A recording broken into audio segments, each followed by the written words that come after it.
Have you ever wanted to have different progress report settings for elementary versus middle school? You can by making custom progress report profiles. To create a custom progress report profile, go to Administrator Reports, then click Progress Reports. Click Edit. Select your existing profile. Click Duplicate, rename it, and press Submit Changes.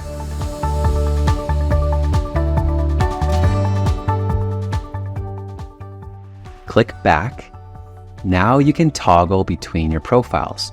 Each profile has its own set of settings. For example, if I select this profile, I can uncheck this and save. And now I have different options for each progress report profile.